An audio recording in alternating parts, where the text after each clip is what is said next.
of How to Make America Utopia, Take Away the Economy from Those Who Rigged It. As I see it, class warfare, the only resort to right-wing doom. It's worth it. How to talk to your right-wing relatives, friends, and neighbors, and other books written by Egberto Willis.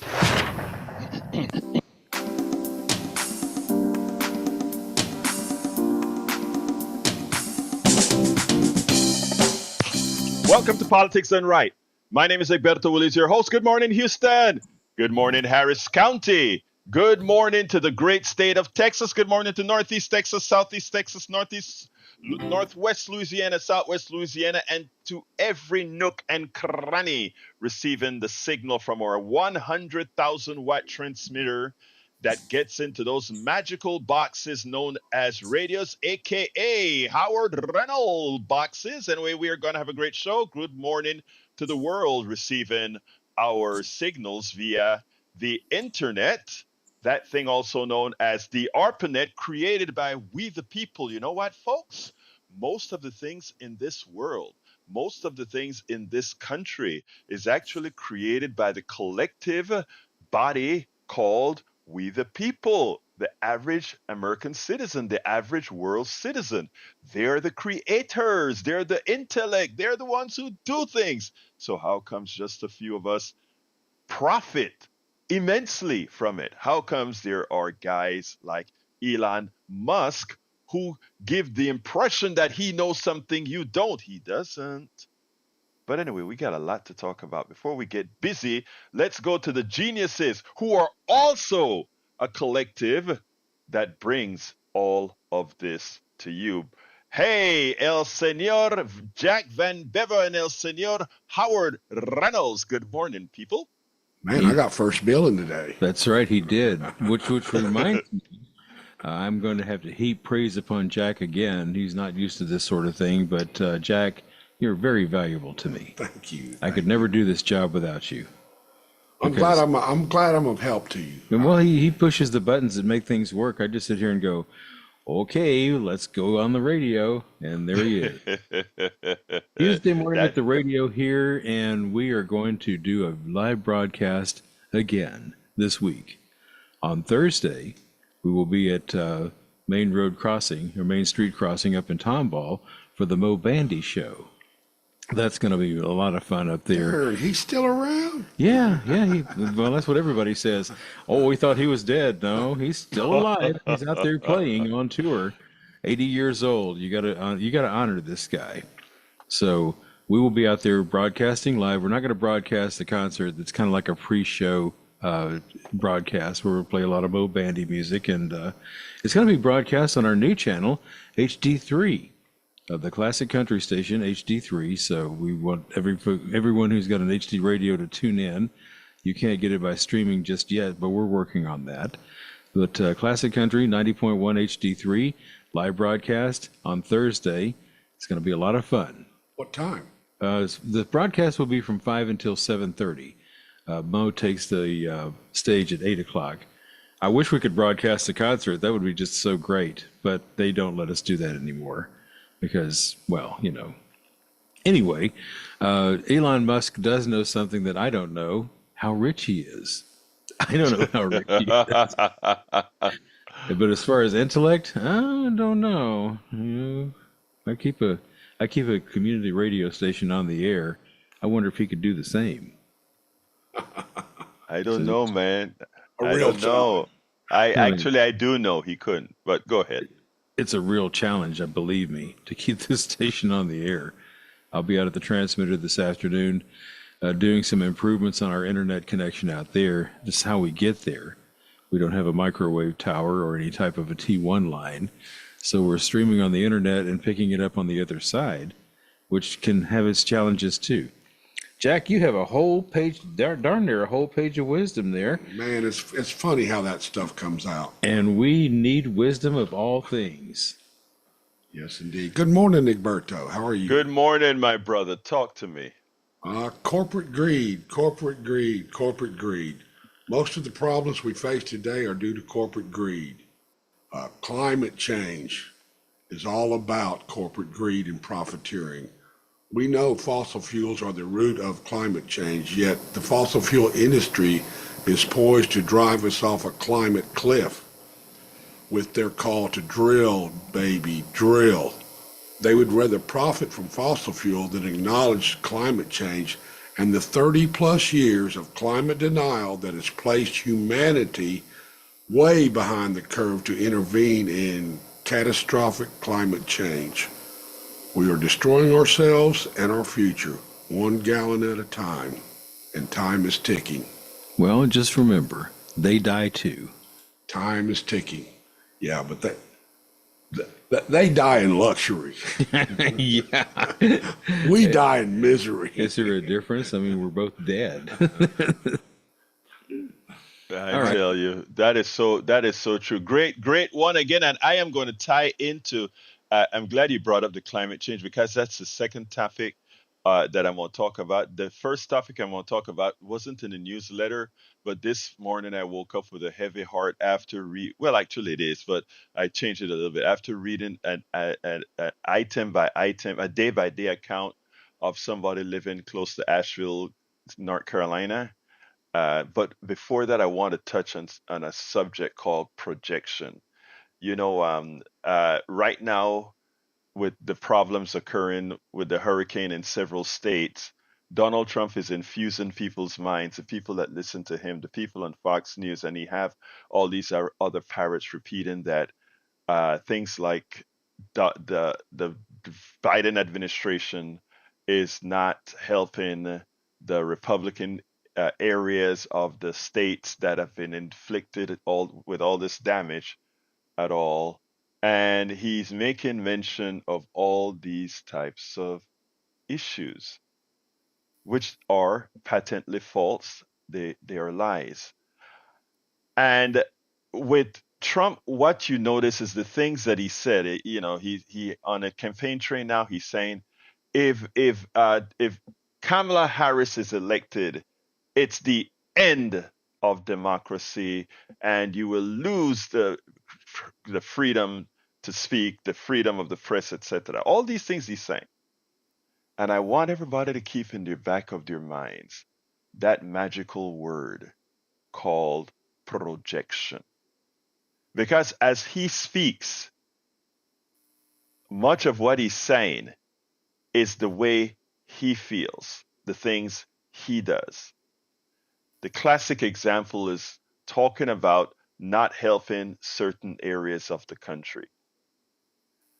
As every Republican governor and senator in the destructed areas have said so far, working with this administration was not simple, it was easy. In fact, it's not only that they had to reach out to the administration for help and support, the administration called on them before they called the administration.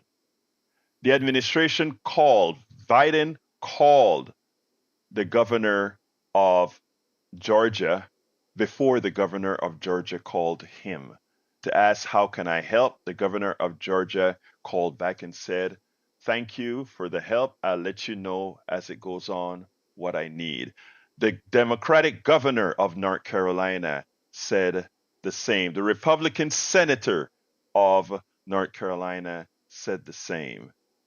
DeSantis, no favorite of the no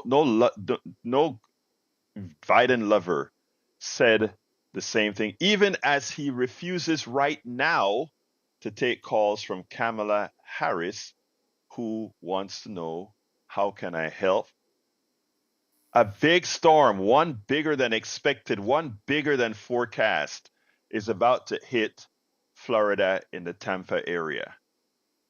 Florida has been getting a lot of hurricanes, but they've been lucky. Florida has a lot of areas in the Big Bend, in the Bend portion, that isn't very well populated. So if you notice, most of the damage from this last Hurricane Helen has been found in let's say the mountains of North Carolina, places that don't expect hurricanes or the result or the results that hurricanes can leave inland. They don't expect that, but they got hit harder than did Florida because Florida got hit in the best regions. Those best regions being unpopulated areas. Well, they may not get this lucky this time.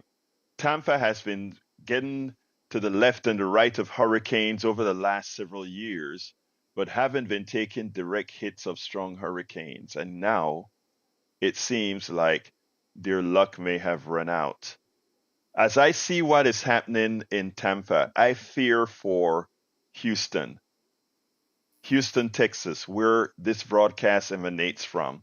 Why? Because the damage a direct hit would give to us would make whatever direct hit that goes through Tampa pale in comparison, because it wouldn't only mean destruction for much of the shoreline in the Houston metropolitan area, meaning Pasadena, meaning all those areas where we have a ton of oil refineries that pump gas through pipelines throughout this country. We're talking about the massive failure of our energy and economic system. If we get a direct hit and water goes up the ship channel and destroys shipping, destroys the oil refineries, etc. Again, because of climate change, because of poor regulations to protect us in the case of a disaster. So disaster is about to hit upon Tampa, in that area, and we give all the positive affirmations we can to this area, but with the same sensibility we should have for what could happen to Houston next year. Houston, a much bigger city. Houston, a much more important city from an energy standpoint, from a shipping standpoint, etc. So for all of those that are listening to my voice right now, elected officials, both on the state level, we have we have the organization that controls our energy sector. I can't recall the name of it right now, both environmentally and regulatorily here in Texas. And we should ask ask the important questions: are we ready? Does the election of people who believe in science versus rhetoric matter? I started the discussion with projection because that's what we get from a whole lot of our Republican politicians day in and day out.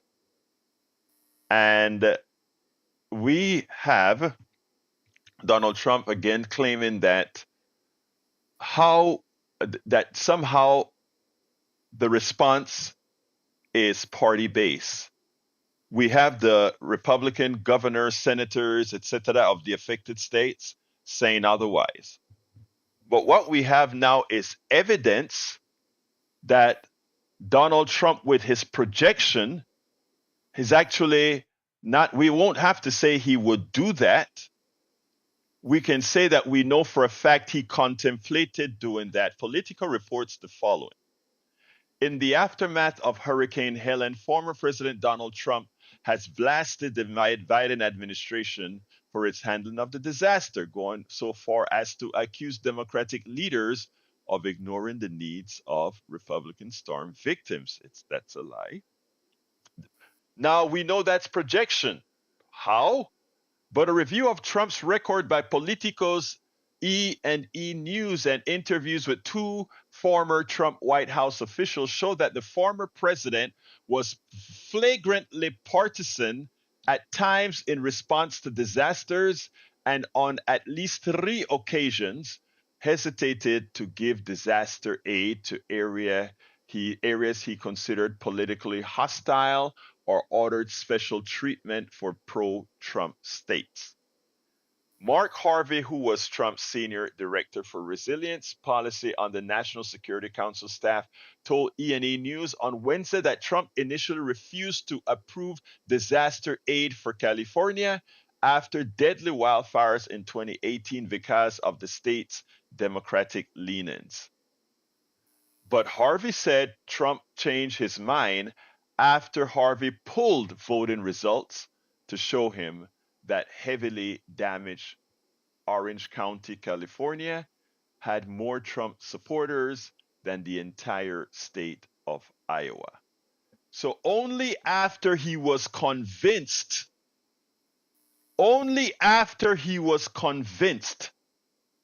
that, hey, there are Trump voters that are being affected, did he say, okay, I will go ahead and assist.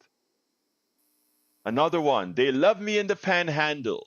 In 2019, shortly after taking office, Governor Ron DeSantis met with Trump at the White House to ask a favor. Months earlier, while DeSantis was running for governor, Hurricane Michael had caused massive damage in the Florida panhandle.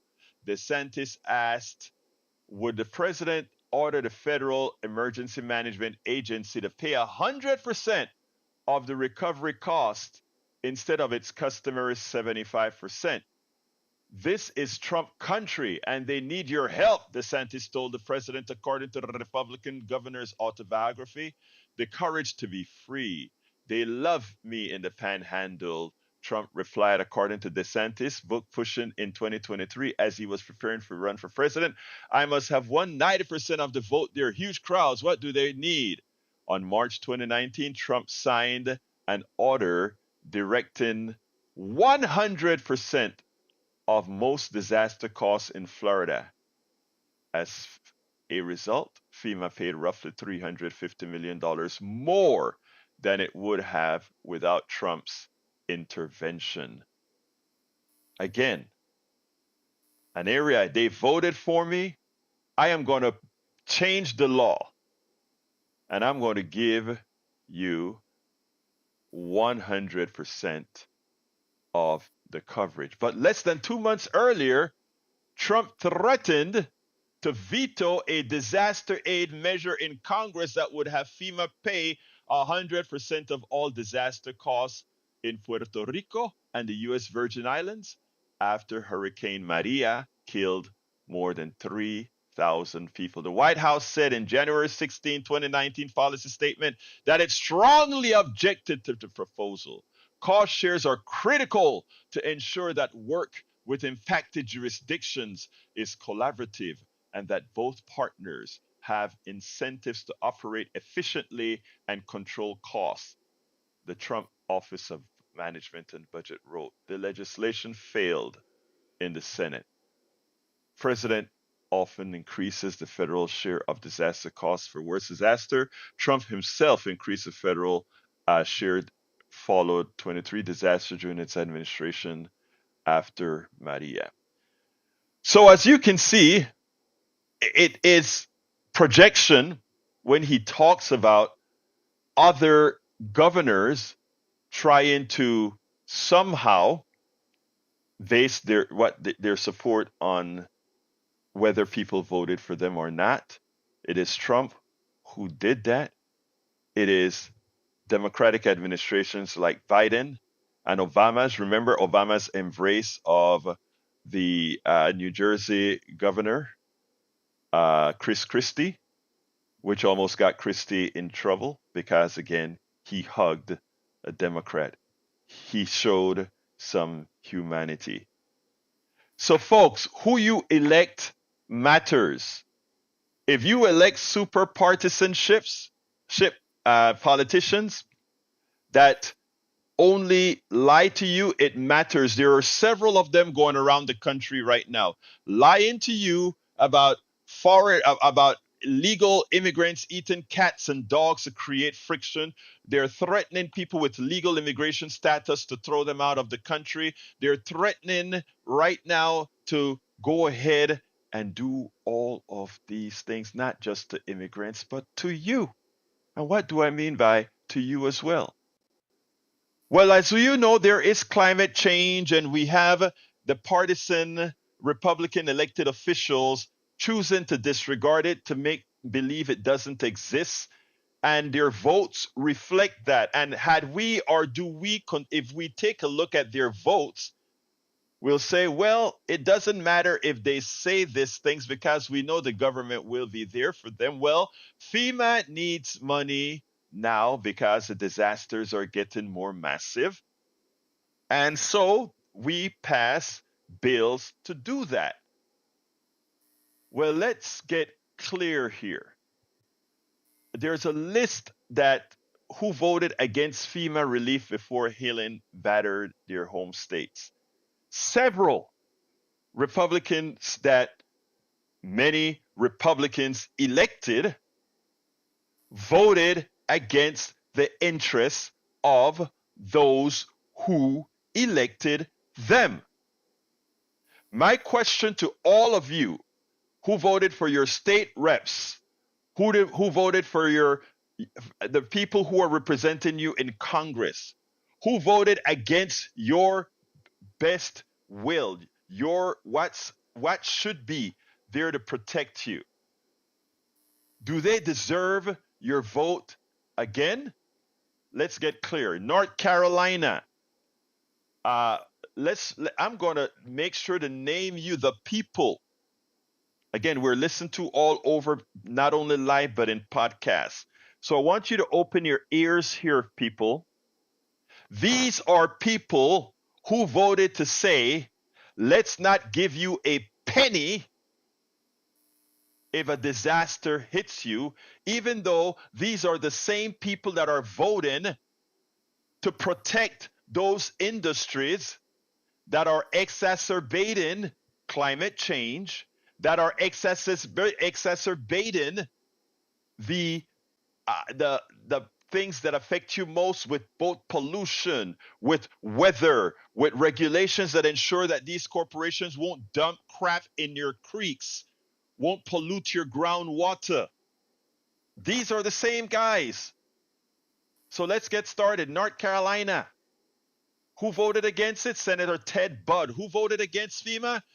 Dan Bishop, North Carolina 8th District. In South Carolina, another hard-hit area. Representative Jeff Duncan of the 3rd District in South Carolina. Russell Fry of the 7th District in South Carolina. Nancy Mace of the 1st District in South Carolina. Ralph Norman of the 5th District in North Carolina. And William R. Simmons in the 4th District of South Carolina. They said, with that vote, you shouldn't get a penny. And at the same time, their master, Donald Trump, is saying, hey, you're not getting the money that you deserve, after these guys voted against it. In Georgia, Richard McCormick, representative from Georgia District 6, Marjorie Taylor Greene, MTG, 14th District in Georgia.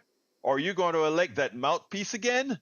After she voted by saying, my district gets affected by the weather, don't give us any money. Mike Collins, Georgia 10th District. Andrew S. Clyde, Georgia 9th District. Okay, Florida is about to get plastered by yet another hurricane, less than 3 weeks apart. But Daniel Weber from the 11th District said no to FEMA. Michael Waltz from the 6th District says no to FEMA. Bill Posey from the 8th District said no to FEMA. Corey Mills from the 7th District says no. Anna Paulina Luna from the 13th District says no to FEMA. Laurel M. Lee, Florida 15th District, says no to FEMA. Matt Gaetz, the guy who has been accused for underage, messing with kids, 11th District. Byron Donalds from Florida, the 1st District. Kat Kamek, Florida, 3rd District, voted against FEMA. All these people that I'm naming voted against FEMA. Gus M. Bilirakis, Florida, 12th District. Aaron Bean, Florida, 4th District. Rick Scott, the Senator Rick Scott of Florida, abstained, refused to vote. In other words, he did not vote for FEMA. Your senator did not vote for FEMA, yet they are begging for monies as the storm effects comes to them. Tennessee, and Representative Tim Burchett, Tennessee 2nd District. Andrew Ogles, Tennessee 5th District. John W. Rose, Tennessee 6th district. Okay, let's talk about Tennessee senators now. Marsha Blackburn voted against FEMA. Bill Haggerty, senator, voted against FEMA. Both senators from Tennessee voted against the support of their people that they represent. Will you, the representative, the people in those states, send these people who denied your interests, voted against your interests, continue to vote against your interests, not just because of FEMA, but because of policies that would mitigate climate change, but because of policies that would mitigate polluting your groundwater, voting against policies that would mess with your farmers. But because of ideology, you just blindly support these people. We are, our government is we the people. Our government represent who we are. Our government is a snapshot every 2 years of who we are. And if they're telling you who they are with their vote, maybe we should all start listening. Maybe that's why Texas actually just may make a turn this year and start voting in the aggregate. I'm not talking about just Harris County, but if you start looking at the polls, people may start voting again in Texas by hook or crook. Texas may become the state, that progressive state in voting before anybody expected. Will that be the case? It will be the case if you go out there and do your job. It will be the case if one starts to vote their interests. Folks, stop being hoodwinked. Your vote matters. Those people in Tampa, Florida are going to see that their vote mattered. Because they have Joe Biden and Kamala Harris in office, there is a funded FEMA that will protect them. It will protect them as they are devastated by the storm. It'll protect them because they have the right administration in power, because they have a responsible administration in power, because they don't have those who will just project, but those who will execute. And come November, you have to decide if you're going to play that crazy game called ideological politics, the politics of who you think you support, as opposed to those who will support your interests, those who will vote your interest. It is time to wake up. It is time for you to say, you know what? I will do the right thing. This isn't black and white. We have votes. We have policies that we can see in action. We have in West Texas, we have oil bubbling out of the ground and polluting groundwater. We have pools of sludge coming back to the surface because our EEQC is not doing its job. These are things that when they fail because of lack of regulation, appropriate regulations, cannot be mitigated when it's too late. We are responsible for the government we elect. And with that, let's go to our first call. Brother Harry, by the way, the phones are open now, 713-526-5738. Love to hear from you, all of you, 713-526-5738. 713-526-5738, por favor. Llámame. Si no puedes hablar inglés, también hablamos español aquí. 713-526-5738. Let's talk to my brother from another mother, Harry. Come on in. Good morning, Alberto. Good morning, Jack. Good morning, Howard. I want to make 3 points.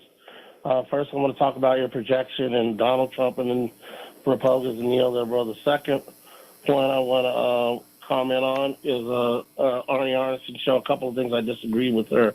You know, I love her show yesterday.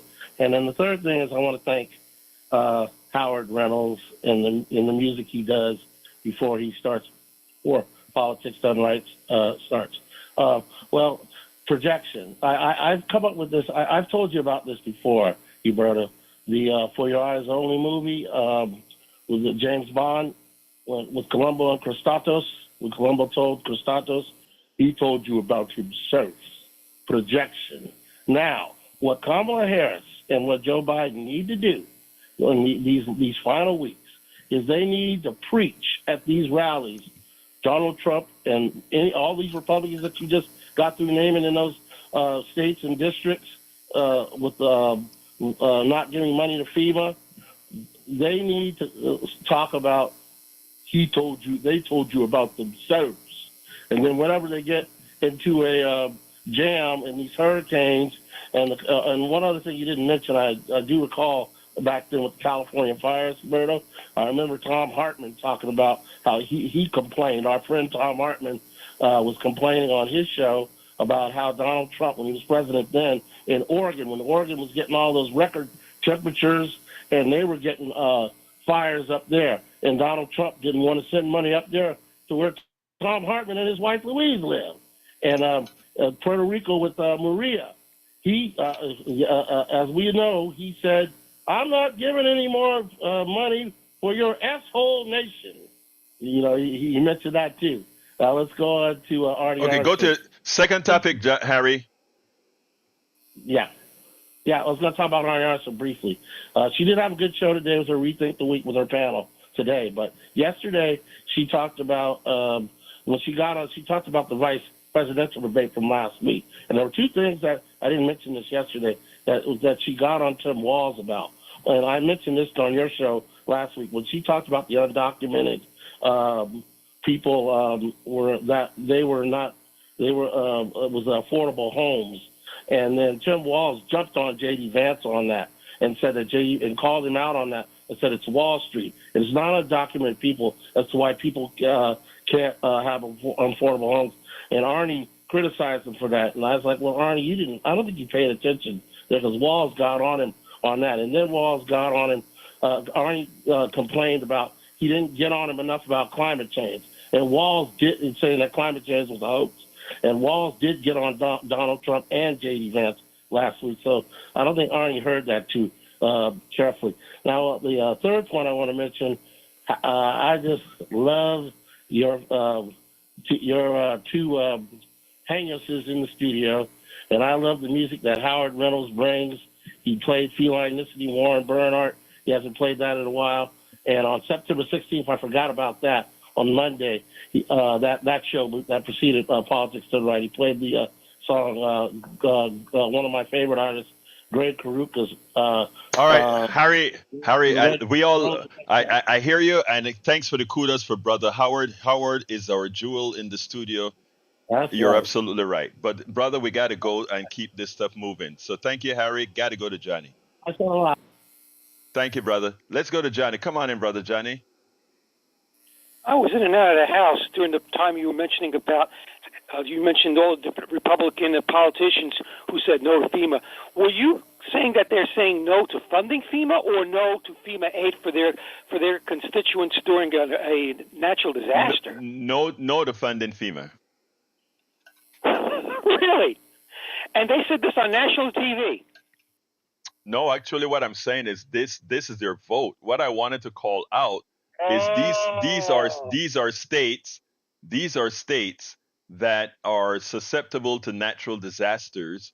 FEMA handles natural disasters and other things, and they decided in their infinite wisdom, because of their ideology, they would not support FEMA. They would not fund FEMA. And here it is, these detractors from FEMA are the ones who need FEMA the most at this point in time.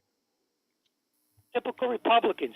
Let's not forget, on a parallel note, that Donald Trump, when he was in the White House, not only did he do what you said earlier, but don't forget, he pitted state governors against each other like it was some kind of a TV reality show.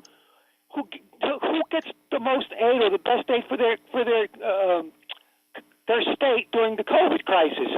And he had law enforcement show up at an airport tarmac and steal COVID gear that was paid for by the California taxpayers for Californians' use. He's a thief. He's a con man. He's a criminal. He belongs in prison. As I said it once, I said it a dozen times. He belongs in prison. Well, they all are criminals. I mean, they're not legal criminals, but they're criminals in the way they treat their people. And it is one of the things that I said is, if you had more of us out there calling these people out, people realize that the services they get from government is because in the aggregate, Democrats believe in government. These guys used government as just a platform, as a message, but they're not serious people. These are not serious people. If the damage that they've done to Texas is a beautiful state. Texas is a huge state. But the thing about Texas is most of the votes come from places like cities.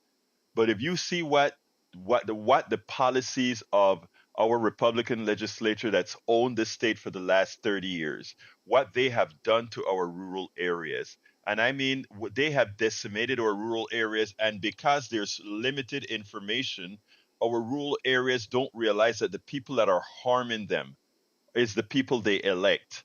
From the deforestation to the destruction of their water tables, to the destruction of their hospital systems. All these things are done by the people they elect. And one other thing that I want to add to that, and also from the ineptitude of the Texas Democrats to go out there into Yoakum, Texas, and BTT, Texas, and all these other areas, hundreds of towns of good people that Democrats, instead of staying in the cities or the surrounding areas, need to drive out to. Every hospital that closed in a rural area should have had a Democrat out there saying, "Hey, this is what killing, not accepting the extension to the Affordable Care Act. This is what it causes." When that nurse home closes in Timbuktu, Texas, a Democrat should be in front doing a news conference saying, "This is what your legislature did to you." But they're not doing that. And what you said about the nursing home in Timbuktu, that we should have Democrats out there, that is the downside. You're pointing out the glaring obvious thing that should be obvious, is that this is where the Democrats don't act unified. Republicans do.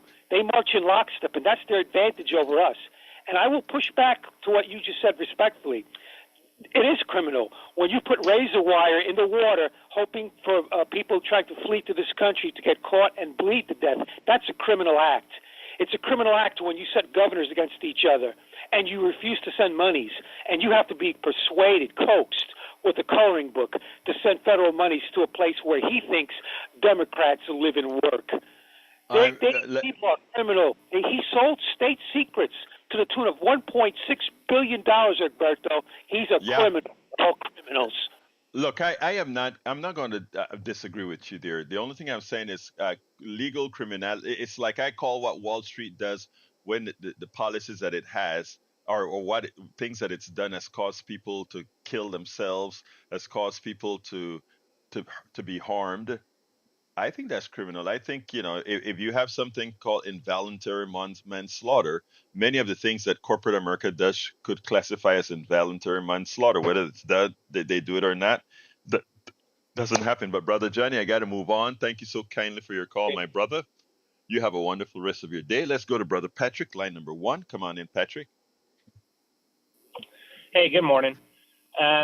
Just to reinforce what we've been saying, Trump won't do anything unless he gets something out of it, and that's not what you want with a representative. Everything's monitored with him. You can see that with he'll set something up and then take advantage of it. He'll let Crimea fall, and then he'll wait for the president to come to him for help, and then he'll try and monetize that situation. He got caught doing that. He's got caught doing that over and over.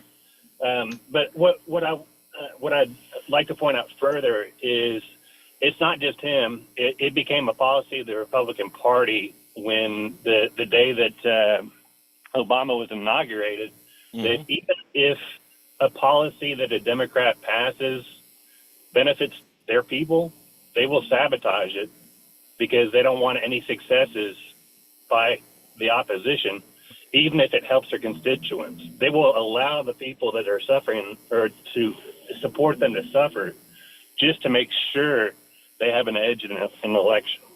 You know, Patrick, McConnell, I actually have a tape, or I should say a video, of McConnell actually saying that. The sole purpose of the Republican Party in 2009, it was to make sure that Obama was a one-term president, and to do so, it was maximal opposition, irrespective of who got hurt. It's shameful, but that's what he said, and we have it on video. And they've never moved on since then. It became a policy. It's something that they haven't stopped. It's habit. And here's what's interesting now, right? We finally got a bipartisan infrastructure bill. That bipartisan infrastructure bill, the majority of the money goes to red states. It's not that Biden sold out. It's that the red states are in such dire need because they don't do right by their people, that most of the destruction and most of what's needed in this country is in red states. I'm sorry, that's how it is. They don't take care of their people as other states do.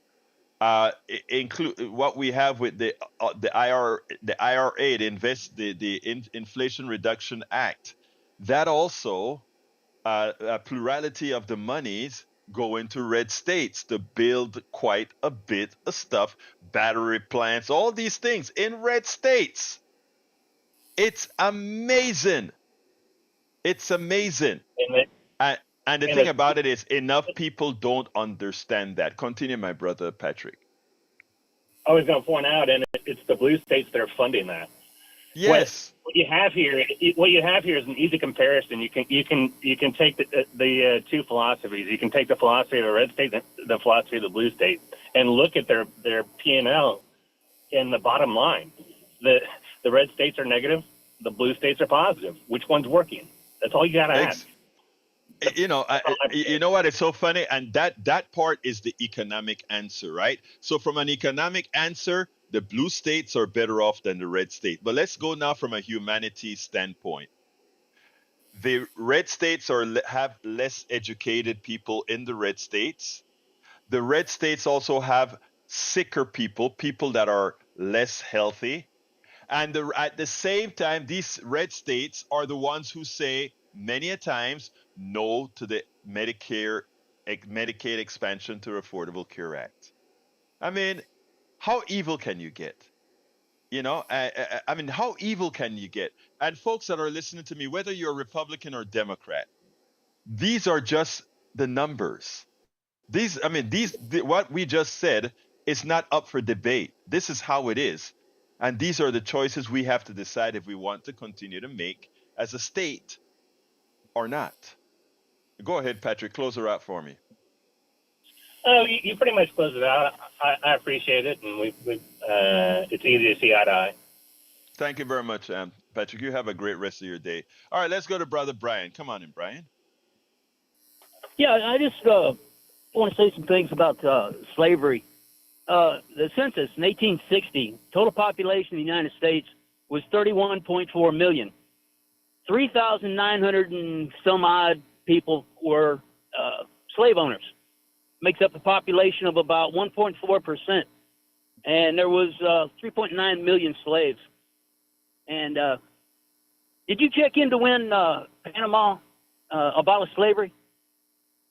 No, I don't see why it doesn't matter.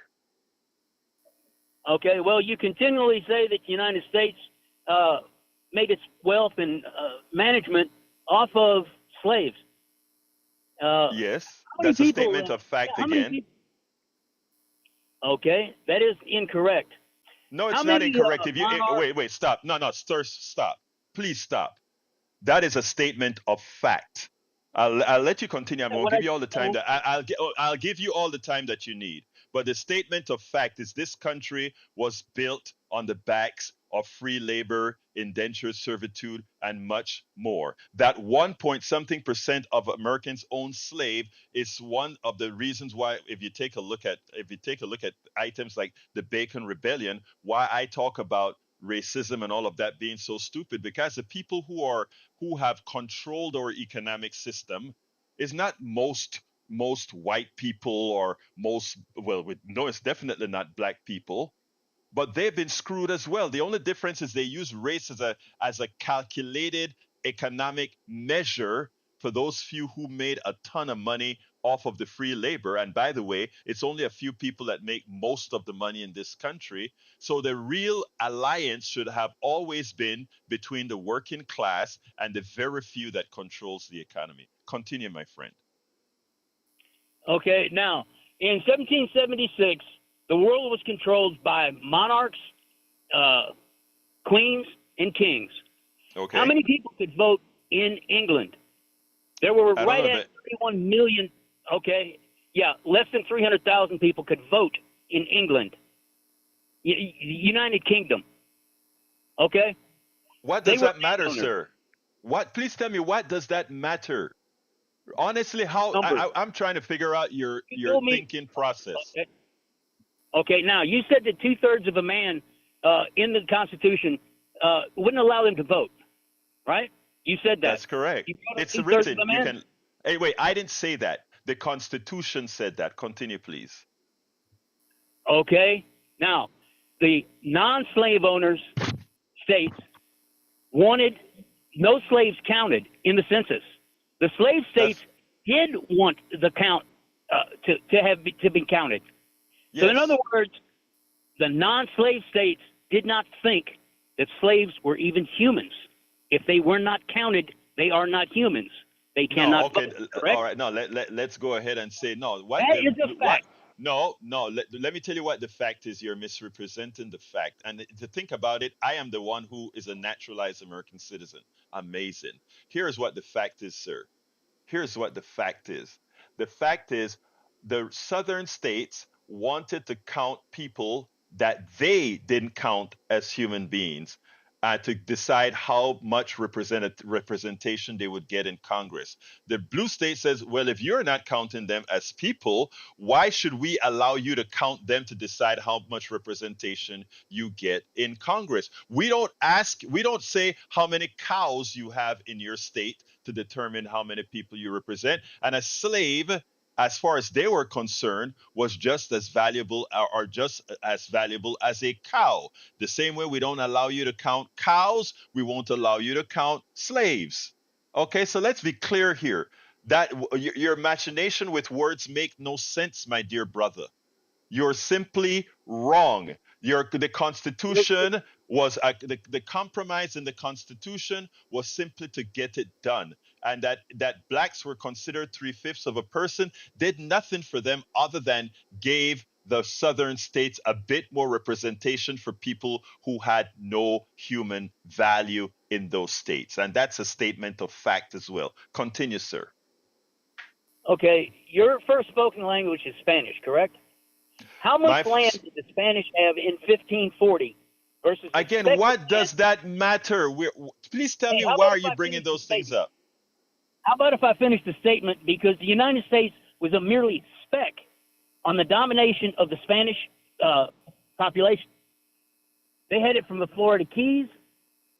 They imported the black people in the Caribbean, not the United States. The Spaniards imported the black people. Let's be clear. I don't know where. Look, brother, I don't know where this is going. Okay, I honestly don't know. You are a descendant of a Spanish black trade slaver. Actually, I'm not. I'm descendant of the English. My lineage, my black lineage in the Western Hemisphere, came actually from the English. Okay. In other words, my ancestry came from the Caribbean, the parts of the Caribbean that were dominated by the English. So no, the part of the slave trade that funded my family's came from the English. But let me school you on a few things. The largest population of black people in this hemisphere didn't come from the English, didn't come from the French, didn't come from anyone else other than the Portuguese in Brazil. That's where we have the largest black population in this hemisphere. Yeah, I know you don't learn that in college, but go look it up. Anyway, I got to go. My phones are completely filled up. I got to go to Betty. Thank you very much, Brian. Come on in, Betty.